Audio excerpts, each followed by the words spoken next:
11 बजे के बीच में उपस्थित हूँ आप सबके सामने। आज इनकी कुंडली लेकर के आया हूँ। इनका नाम है चित्रांश और ये हैं जयपुर राजस्थान से। माघ माह में इनका जन्म हुआ है। इस वजह से व्यक्ति जो होता है वो आरंभ में कई बार तबीयत खराब रहे पर बाद में चल करके धीरे धीरे चीज़ें ठीक हो जाती हैं। मतलब स्वास्थ्य को अगर देखें तो उत्तरायण में इनका जन्म हुआ है। इस आधार पर व्यक्ति जो है वो बुद्धिमान है, बुद्धि से प्रभावित करने वाला है और अपनी वाक चातुर्यता से सभी लोगों का मन मोहने वाला है। और उसके पास तार्किक जो क्षमता होती है वो बड़ी ही विकसित प्रकृति की होती है। इनका जन्म शिशिर ऋतु में हुआ है। इस वजह से शनि से प्रभावित होने के कारण व्यक्ति का काम हो सकता है कि थोड़ा लेट से हो, पर होता बड़ा पुष्ट है और मजबूत होता है। सोमवार के जन्मे होने के कारण व्यक्ति शुद्ध है, मनस्वी है, शांत है, स्थिर है, यशस्विता का भाव रहेगा, झगड़ालू नहीं होगा और सबको साथ लेकर के चलने वाला होता है। समाज सेवा का भाव जीवन में रहता है। शुक्ल पक्ष के चतुर्थी के चंद्रमा पापक होते हैं। इस वजह से अब यहाँ पे व्यक्ति को कई बार आरंभ में मशक्कत जरूर बनेगी। स्वास्थ्य कमजोर हो सकता है, माता चिंतित ज्यादा रह सकती हैं या व्यक्ति स्वयं भी थोड़ी चिंता रख लेता है आम लोगों से थोड़ा ज्यादा। आगे बढ़ने पे पता चला इनका जन्म उत्तरा भाद्रपद नक्षत्र यानी कि शनि का यह नक्षत्र होता है। विष्टिकरण और साध्य योग। अब जरा ध्यान से समझिए, साध्य योग में जन्मे होने के कारण व्यक्ति का प्रभाव किसी भी चीज को सिद्ध करने पे रहेगा और विष्टिकरण का प्रभाव ब्राह्मण वर्ण और मनुष्य गण के होने के कारण व्यक्ति जो है वो उद्यमी है और साथ ही साथ तामसिक तत्वों का पुरोधा न होकर के सात्विक तत्वों का संरक्षण करता है। सात्विक तत्व का अंतर्गत जो है वो व्यक्ति जो है वो शुद्ध नेत्रों वाला है। नेत्रों में जो है वो किसी भी प्रकार की कामुकता नहीं होती। नेत्रों में हमेशा ही या चेहरे पे भी एकदम बिल्कुल ही निश्चल भाव होता है। सबके प्रति प्रेम का आश्रय रखने वाला होता है और प्रश्रय देने वाला होता है।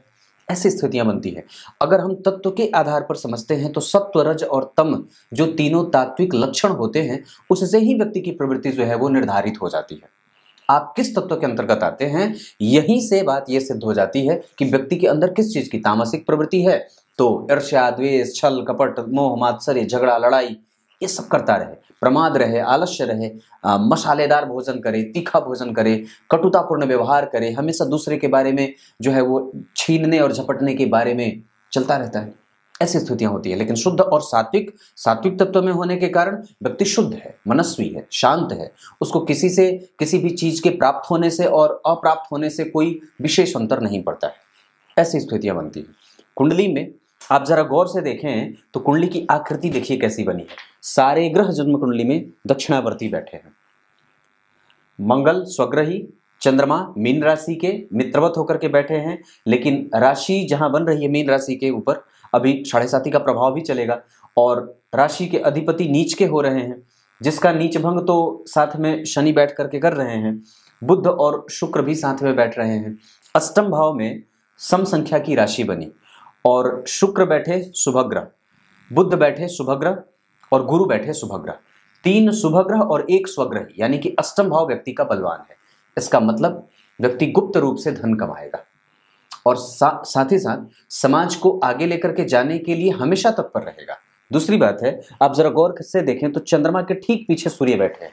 ये व्यक्ति को शुद्ध और चैतन्य अवस्था में समाज के प्रत्येक वर्ग को लेकर के साथ में रखने वाला और मनस्वी होता है, दार्शनिक प्रवृत्ति का होता है।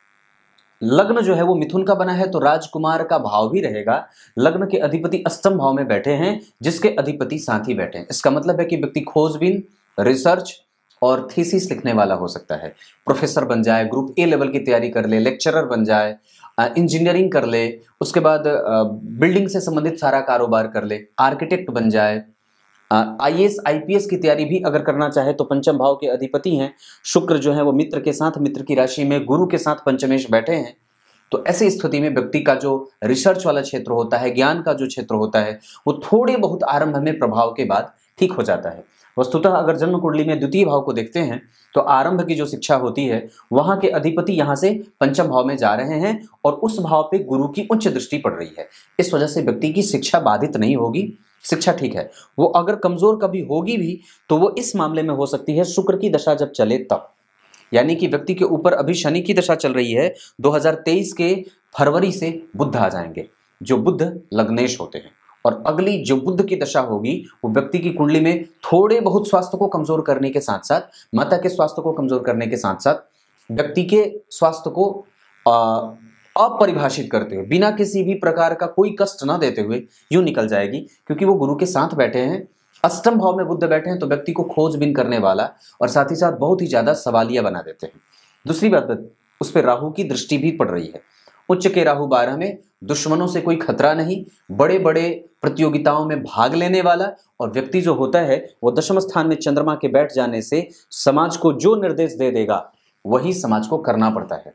उसके पास कलम की ताकत बड़ी मजबूत होती है। व्यक्ति की कुंडली में अगर चंद्रमा बैठे, अगर नौकरी खुद की ना लगे तो खुद का व्यवसाय करे, प्राइवेट नौकरी करने से बच जाना चाहिए। अगर पंचम भाव की स्थिति मैंने चर्चा करी, नवम भाव के बारे में अगर चर्चा करते हैं तो यहाँ पे शनि जो होते हैं वो भाग्य भाव के अधिपति होने के साथ साथ अष्टम के भी अधिपति होते हैं। अष्टम के अधिपति हो जाने से, भाग्य भाव के अधिपति हो जाने के बाद अष्टम के अधिपति हो जाने से उनको दोष भी लग जाता है।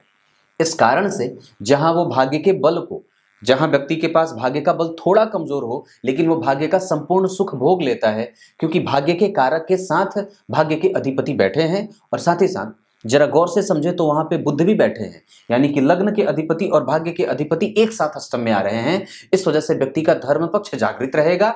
खोजबीन, सोचना और समझना, गूढ़ और रहस्यमयी चीजों का ज्ञान रखना और अपने दिमाग को उस जगह पे ज्यादा लगा देना जहां से कुछ अनहोनी सी चीजें प्राप्त हो जाएं, या जो व्यक्ति बिल्कुल भी नहीं सोचा है उसको भी कई बार वो चीजें मिल जाती हैं। अचानक से धन प्राप्ति के योग जीवन में गुरु की दशा में, बुध की दशा में हमेशा ही व्यक्ति के जीवन में लगातार बनते रहते हैं। धन और व्यक्ति के जीवन में नौकरी की स्थिति, तो चतुर्थ के अधिपति बुध और छठे के अधिपति मंगल और बुध को देखिए, ये मंगल स्वग्रही और बुध जो है वो लग्न के अधिपति होकर के चतुर्थ के कारक गुरु और शुक्र दिग्बली होते हैं, उनके साथ बैठे हैं। इस वजह से चतुर्थ भाव कमजोर नहीं है, लेकिन चूंकि चतुर्थ भाव के अधिपति और लग्न के अधिपति अष्टम में बैठे हैं लेकिन शनि के साथ बैठे हैं, इस वजह से देर से ही सही पर व्यक्ति अपने बल पर चल अचल संपत्ति जरूर इकट्ठा कर देगा, इसमें कोई कमजोरी नहीं है। पर वस्तुतः जरा गौर करिए तो राशि के अधिपति नीच के, इस वजह से गुरु को बल देना आवश्यक होगा। साथ ही साथ अगर आप नवांश कुंडली में देखते हैं तो गुरु मित्र की राशि मित्रवत होकर के बैठे हैं, मित्रवत नहीं है लेकिन मित्र के साथ भी नहीं है, लेकिन उस राशि के अधिपति के साथ बैठे हैं, और दो शुभ ग्रह केंद्र में बैठ करके सप्तम भाव के अधिपति सप्तम को देखेंगे गुरु, तो दाम्पत्य में जितनी भी अड़चने आने का काम करेंगी उसको सबको वो ठीक करेंगे, क्योंकि लग्न बली हो रहा है। साथ ही साथ शनि नीच के हैं, मंगल जो है वो जन्म कुंडली में स्वग्रही हैं, चंद्रमा भी नीच के, और एक बात और तो और गौर करें तो इनकी कुंडली में और भी सूर्य भी नीच के हो जा रहे हैं। अब जरा ध्यान से समझिए, तो यहाँ पे सूर्य जो होते हैं वो जन्म कुंडली में बनते हैं पराक्रम के अधिपति, जो जाकर के इसको देख रहे थे। इसका मतलब है कि व्यक्ति को साहस, दम और बल दिखाना भी होगा और करना भी होगा। भाग्य का बल है, व्यक्ति कभी भी निंदनीय कृत्य नहीं करेगा, लेकिन हाँ उसके पास पूजा पाठ करने का प्राबल्य कम रहे या फिर कई बार चाह करके भी वो नहीं कर पाता है, थोड़ा प्रैक्टिकल ज्यादा हो जाता है, दिमाग दूसरों को ज्यादा देने लगे, अगर कई बार आप उसको सलाह दें तो हो सकता है कि आप ही को वो ज्ञान देने लगे। ऐसी स्थितियां बन सकती हैं क्योंकि सूर्य से केंद्र में राहु है और राहु की दृष्टि गुरु, बुध, शुक्र, शनि सब पे है। तो राहु के प्रभाव में सारे ग्रह आ जाने से जहां व्यक्ति के जीवन में धार्मिकता थोड़ी कम रहेगी, शुक्र के ऊपर प्रभाव पड़ जाने से जहां व्यक्ति के पास ऐश्वर्य और सुख में कई बार उसको पाने की प्रबलता और तीव्रता बढ़ेगी, बड़े बड़े लोगों से पहचान बनाने की और बड़े बड़े लोगों से बड़े बड़े समाज में जाकर के बैठने की हैसियत हो जाएगी। शनि के ऊपर राहु के प्रभाव हो जाने से व्यक्ति का जो है वो दैन्य और व्यक्ति के अंदर रोग की प्रबलता कई बार बढ़ जाती है, और कई बार व्यक्ति जो होता है वो छोटी छोटी बीमारियों से हमेशा चिंतित और पीड़ित रहता है। ऐसी स्थितियां बनती हैं। पर राहु 12वें में उच्च के होकर के बैठे हैं, जिसके अधिपति यहां से पंचमस्थ होकर के बैठे हैं। ध्यान से समझिएगा, जिस राहु जिस राशि में बैठे हैं उस राशि का अधिपति उससे पंचमस्थ, जो कि खुद पंचम भाव का अधिपति है। इस कुंडली में पंचम के अधिपति होने के साथ साथ 12वें के भी अधिपति होते हैं, लेकिन पंचम भाव में उनकी मूल त्रिकोण राशि बनी है और वो ग्रह फल अष्टम का कर रहा है। इस वजह से व्यक्ति को कई बार पेट का रोगी भी बनते देखा जाता है, पेट की समस्याएं बन सकती हैं, क्योंकि यहां भी मंगल और चंद्रमा एक साथ नीच के हुए हैं।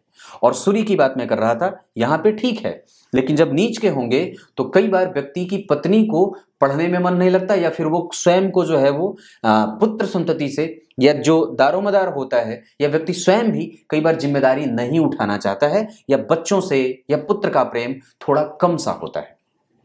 समाज में जो प्रतिष्ठा एक बार मिलनी चाहिए वो एक बार टॉप पे जाएगी, फिर नीचे नीचे धूमिल हो जाती है, ऐसी स्थिति भी बनती है। तो इसको मेंटेन करके आपको चलने की आवश्यकता होगी, विशेषतया सूर्य की दशा में। आपकी कुंडली में शनि नीच के हैं, जो यहाँ पे भाग्य भाव के अधिपति होकर के स्वग्रही हुए थे, यहाँ वो लाभ को कम कर रहे हैं। ऐसी स्थिति में कि कई बार जब हम शनि की दशा, अब तो हालांकि शनि की दशा इनके ऊपर से बीत चुकी है, अब तो वो 2023 में जो है वो बीत जाएगी, तो अब शनि की दशा तो आने वाली है नहीं। लेकिन शनि अगर भाग्येश होकर के यहाँ नीच के होंगे तो व्यक्ति को प्राप्त करवाने में भाग्य का बल कम होगा। इस वजह से भाग्य के कारक और हनुमान जी की पूजा, यानी कि देवगुरु बृहस्पति, साथ ही साथ हनुमान जी की आराधना, व्यक्ति से हनुमान चालीसा का पाठ अवश्य ही करवा लेना चाहिए। सुंदरकांड का पाठ भी घर में अगर होता रहे तो बहुत अच्छा रहे। मंगलवार के दिन व्यक्ति अगर नमक ना खाए तो ज्यादा बढ़िया रहेगा। अब उसके बाद चंद्रमा नीच के हुए हैं। चंद्रमा जो नीच के हुए हैं वो गौर करिए, यहाँ पे मित्र की राशि में बैठे थे, मित्रवत बैठे थे, क्योंकि राशि के अधिपति निकट ही बैठे थे। लेकिन चंद्रमा के पास बल कम था, क्योंकि उस भाव के अधिपति न तो उससे केंद्र में बैठे थे, न ही त्रिकोण में बैठे हैं। और दशा के अधिपति के अगर आप चंद्रमा की बात करते हैं तो इस पे 7.5 का प्रभाव भी लगने वाला है।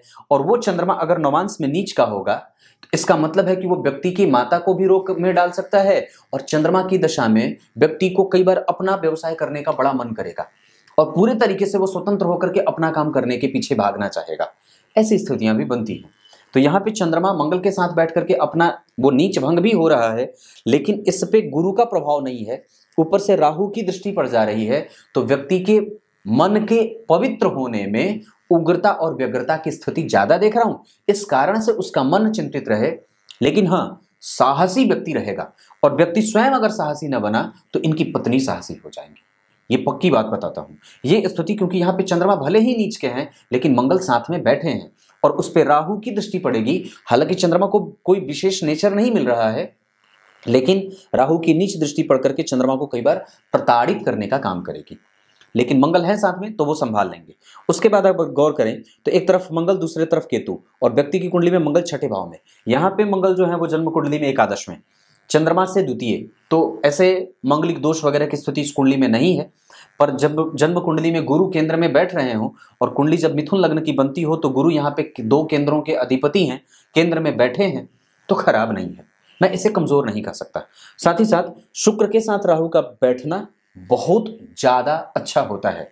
अगर एक बात बता दूं तो अगर कई बार ऐसी स्थिति होती है कि व्यक्ति ऐसे अवस्था में पहुंच जाता है जहां बिना दहेज के ही विवाह कर ले, या कई बार व्यक्ति जो होता है वो समस्त खर्च का अधिपति स्वयं होता है और वो घर का मालिक भी कई बार हो जाता है। दूसरी बात, उसको सब कुछ खुद से ही करना पड़ता है, उसको किसी से कोई सपोर्ट ना मिले। कई बार ऐसी भी स्थितियां बनती हैं। माता पिता बिल्कुल साथ में खड़े रहेंगे पर व्यक्ति को वक्त आने पर खुद के लिए स्वयं ही लड़ना पड़ता है, ये स्थिति भी बनती है। मतलब भाग्य का विधाता ये व्यक्ति स्वयं बन सकता है, दूसरों को अपने अंडर में रख करके काम करने की स्थिति व्यक्ति की होती है। अब दशमांश कुंडली को गौर से समझिए। गुरु और बुध का एक साथ बैठना शिक्षकीय गुण, प्रोफेसर बना देना, लेक्चरर बना दे, आईएएस बना दे। मंगल का दिग्बली होना, प्रशासनिक सेवाओं में ले जाने वाला। गुरु स्वयं प्रशासन होते हैं, मंगल उसका दायित्व संभालता है। तो गुरु और मंगल का केंद्र में होना, मंगल का गुरु को देखना, मित्र की राशि में बैठना, और शुक्र और चंद्रमा का कर्म से धन भी प्राप्त करेगा। बिल्कुल आपने ये पूछा है अगर कि सवाल की आईएएस आईपीएस के बारे में, इनकी कुंडली में आप गुरु को बलवान कर दीजिए, ब्राह्मणों की सेवा करवाइए, ब्राह्मणों का आचरण इसको व्यक्ति को पालित करवा दीजिए। व्यक्ति जो है वो मंदिर जाने लगे, आरंभ से ही भगवान नारायण की उपासना करने लगे, मंदिर का दर्शन करने लगे, मंदिर धोने का काम उठा ले, गाय की सेवा बन जाए, गुड़ का इस्तेमाल ज्यादा करे, अगर हो सके तो पीले वस्त्र ज्यादा पहने, तो गुरु का प्रभाव बढ़ जाएगा। साथ ही साथ अगर हो सके तो व्यक्ति को सोने की अंगूठी या सोने की चेन भी अगर गले में डालना चाहे तो डाल सकते हैं, अंगूठी ज्यादा बढ़िया रहे, क्योंकि इस कुंडली के लिए गुरु सप्तमेश और दशम के अधिपति होते हैं। इस कुंडली के लिए उत्तर दिशा अच्छी रहेगी। साथ ही साथ इस कुंडली में तुला राशि और कुंभ राशि अच्छी होती है। इस कुंडली के लिए 1 अंक अच्छा रहेगा, 1 अंक व्यक्ति के लिए, 1 तारीख और बुधवार का दिन, ये बहुत अच्छा रहे। ये स्थितियां बनती हैं। अब नक्षत्र पे जरा गौर करिए। तो नक्षत्र में जो है वो सूर्य बैठे हैं धनिष्ठा के। ये व्यक्ति के पास साहस, बल, पराक्रम, ऊर्जा, ज्ञान और अनुभव सब देंगे। चंद्रमा के पास शनि का बल है और शनि जो है वो अपनी राशि में बैठे हैं, यहाँ नीच के हो जा रहे हैं। जिनके ऊपर गौर करिए तो किसी भी ग्रह की दृष्टि नहीं है, लेकिन सूर्य नीच के ही देख रहे हैं। अब जरा गौर करिए तो सूर्य भी नीच के हो गए और शनि भी नीच के हो गए। इसका मतलब क्या है कि व्यक्ति को यश पाने के लिए मशक्कत करनी पड़ेगी। आप ऐसा नहीं सोच सकते कि आपके पास कुछ मिला हुआ है जिसके बल पे आप कर लेंगे, या फिर आप ये नहीं कह सकते कि घूस घास पे नौकरी लगा करके अपना काम निकाल दिया जाए। ये इस कुंडली में बिल्कुल भी नहीं बनता है। मतलब ये कुंडली यहाँ पे सूर्य बैठे हैं, इसका मतलब वो ये इशारा कर रहे हैं कि व्यक्ति को मेहनत करनी होगी, क्योंकि केंद्र के अधिपति भी अष्टम में बैठे हैं। ये एक प्रकार से मैं इसे ये कह सकता हूं कि व्यक्ति अपने जन्म स्थान से जितना दूर जाना चाहे उतना दूर चला जाए, क्योंकि चंद्रमा भी मिनी राशि में बैठे हैं जो कि मूलतया यहां बनी है, और 3 नंबर की जो राशि बनी है वो मूलतया यहां की राशि है, जो पराक्रम की राशि है, जो आपको मेहनत करने के लिए उद्वेलित करेगी। नवमांश कुंडली में गुरु बहुत, दशमांश कुंडली बहुत ज्यादा अच्छी बनी है, मैं इसे सबसे ज्यादा अच्छा कहता हूं। यहाँ पे शनि नीच के उसी भाव में, लेकिन यहाँ शनि उसी भाव में बढ़िया बैठ जा रहे हैं। यहाँ पे सूर्य का 12वें जाना कुंभ राशि में, जिसके अधिपति शनि जो है वो जन्म कुंडली में स्वग्रही हो रहे हैं। यहाँ भी शनि 10 नंबर में, यहाँ भी शनि 10 नंबर में। यहाँ पे शनि नीच के हुए थे पर केंद्र में गुरु हैं तो संभाल लेंगे। यहाँ का जो नुकसान हो रहा था वो गुरु ठीक कर रहे हैं। यहाँ पे शुक्र और राहु का बैठना व्यक्ति के ससुराल को थोड़ा बहुत कमजोर भी हो फिर भी वो संभाल लेंगे, वो लोग शौक वाले होते हैं। अगर चंद्रमा और शुक्र की बात करते हैं तो यहाँ पे चंद्रमा और शुक्र बहुत अच्छे, धनदायक और प्रसिद्धि दे प्राप्त करने वाला। नवमांश कुंडली में अगर गौर करें तो नवम भाव के अधिपति शनि जो है वो जन्म कुंडली में नीच के हुए हैं, लग्न को देख रहे हैं। दाम्पत्य विवाह मिला करके ही हो, नहीं तो भाग्य का बल कम हो जाता है। तो आपको ये बात हमेशा याद रखनी होगी कि विवाह मिला करके ही करना है, बिना मिलाए विवाह मत करिएगा। वैसे भी ना भी मिला करके करेंगे तो भी बात चलेगी, क्योंकि गुरु केंद्र में बैठे हैं तो संभाल लेंगे, उसमें उनकी कोई दिक्कत वाली बात नहीं है, क्योंकि व्यक्ति का कर्म क्षेत्र उससे प्रभावित होने वाला विशेष नहीं है। अगर कुछ होगा तो धर्म ही थोड़ा प्रभावित हो सकता है कि व्यक्ति के जीवन में धर्म का आलंब थोड़ा कम हो, प्रैक्टिकल थोड़ा ज्यादा हो, तार्किक बुद्धि का ज्यादा होता है, ऐसी स्थितियां बनती है। आपकी कुंडली में मंगल और शनि बहुत अच्छे हैं, इस वजह से मैं समझता हूं कि पहाड़ का काम, गंभीर काम, प्रशासन से युक्त होकर के, गुरु तत्व की कमजोरी है, इस वजह से मैं आईपीएस योग इसमें ज्यादा देख रहा हूं, आईएएस योग थोड़ा कम देख रहा हूं। ये बात मैं घटित होते देख रहा हूं। पंचम भाव के अधिपति का रिसर्च वगैरह में जाना, लग्न के अधिपति के साथ पंचम के अधिपति का बैठना और द्वितीय भाव को देखना, धन से, संबंध से और कुटुंब का सुख सबको मिल जाता है। पर वस्तुतः जरा गौर करें तो इस भाव के अधिपति पंचमस्थ हैं, इस वजह से कुटुंब का सुख भी अच्छा है, और व्यक्ति अपने वाणी से और कई बार व्यक्ति अपने प्रभावों से, अपने विद्वता के बल पे, अपने ज्ञान के बल पे, अपने अनुभवों के बल पे धन कमाने वाला होता है। ये बात बड़ी पक्की है। इस कुंडली में सबसे अच्छा जो चार्ट बना है वो दशमांश बना है, इस वजह से व्यक्ति के करियर को लेकर के कभी भी परेशान होने वाली कोई बात नहीं है। व्यक्ति से हनुमान चालीसा का पाठ प्रत्येक दिन 3 बार। शुक्र अष्टम में बैठे हैं, रिसर्च फेलोशिप वगैरह जो होते हैं उस क्षेत्र में व्यक्ति जा सकता है, सरकार से पुरस्कार प्राप्त कर सकता है। इस तरीके की चीजें व्यक्ति के जीवन में आसानी से घटित होते देख रहा हूं।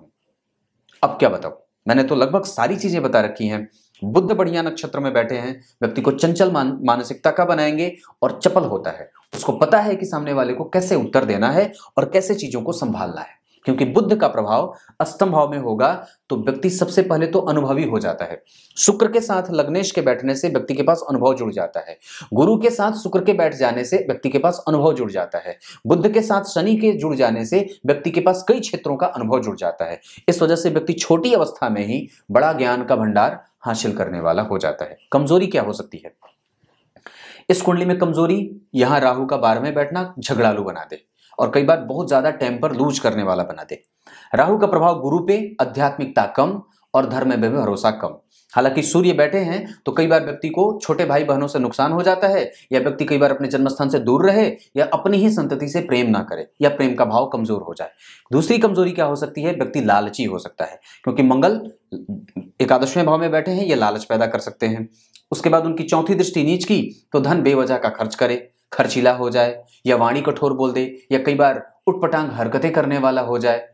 मंगल की 7वीं दृष्टि यहाँ, ये व्यक्ति को तकनीक का ज्ञान रखने वाला और उसके साथ उसमें जो है वो सजावट का कारोबार, मतलब टेक्नोलॉजी भी है और उसमें कुछ अपना इम्प्लीमेंटेशन भी है, तो ये दोनों जुड़ जाता है। और ये स्थिति व्यक्ति को व्यवसायिक और शुद्ध व्यवसायिक भी बना देता है, जो व्यक्ति को समाज में बैलेंस बनाने में सहयोगी सिद्ध होती है। मंगल की 8वीं दृष्टि अपनी राशि पे, शत्रु चाहे कोई भी हो हारेगा नहीं, सबका मन हर देता है, और बल इतना ज्यादा बढ़िया कि सामने शेर भी बैठा हो उसके समान ही हो जाता है। प्रकृति उसी की धारण कर ले, क्योंकि मंगल है वो तुरंत ही पाला बदल देता है और उसको तुरंत ही पता है कि मुझे कौन सी रणनीति तय करनी है। ये स्थिति बनती है। स्वास्थ्य के हिसाब से अगर मैं देखता हूं तो गैस्ट्रिक पेशेंट या गैस की समस्या या कई बार घाव, फोड़ा, फुंसी छोटा छोटा होता रहता है, ये स्थिति बनती है क्योंकि केतु ज्येष्ठा में बैठे हैं। तो वात, पित्त, कफ आदि की समस्या या कई बार स्पाइनल कॉर्ड की समस्या बनती है, पीठ दर्द और कंधे दर्द की समस्या बनती है, रात में ज्यादा देर तक व्यक्ति रोता रहे और सुबह देर तक सोता रहे, ऐसी स्थितियां बनती है। पर ठीक है, अभी कोई भी समस्या की बात नहीं है। अभी बुध की दशा आने वाली है जो निस्संदेह और भी ज्यादा अच्छी हो जाएगी। अगर अभी मैं देखता हूं तो इनके गले में एक चांदी का चंद्रमा डाल देना चाहिए और साथ ही साथ अगर हो सके तो एक, चाहे अगर सोने का भी बन जाए तो भी चला सकते हैं, ऐसे चांदी का चंद्रमा सबसे उत्तम होगा इनकी कुंडली के लिए। कोई परेशानी वाली बात नहीं है, आराम से ठीक है। अभी शुक्र में, शनि में गुरु चल रहे हैं, अष्टम में बैठे हैं, पेट वगैरह भी थोड़ी बहुत कमजोरी हो सकती है, पर वो फरवरी के बाद वो भी ठीक हो जाएगी। आपको इस व्यक्ति को 2025 के 7वें महीने तक बचा करके रखना चाहिए। उसके बाद ये धीरे धीरे जैसे जैसे बड़ा होता रहेगा वैसे वैसे चीजें ठीक होती रहेंगी। घबराने जैसी कोई बात नहीं है, परेशानी नहीं है। तब तक के लिए बहुत बहुत नमस्कार।